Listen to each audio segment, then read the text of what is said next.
మెదక్ జిల్లా తూఫ్రాన్లో భారీ ఎత్తున నగదు పట్టుబడింది. పట్టణంలోని నర్సాపూర్ చౌరస్తా వద్ద పోలీసులు వాహనాలు తనిఖీ చేస్తుండగా కారులో 13,70,000 పట్టుబడ్డాయి.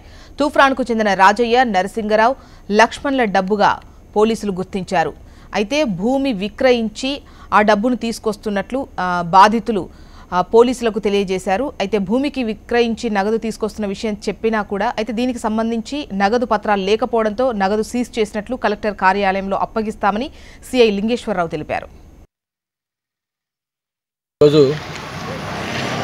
లోక్సభ ఎన్నికల్లో భాగంగా ఎలక్షన్ కమిషన్ ఆదేశాల ప్రకారం నర్సాపూర్ ఎక్స్ రోడ్లో వెహికల్ చెకింగ్ చేస్తుండగా అందాజా 13,70,000 సీజ్ చేయడం జరిగింది.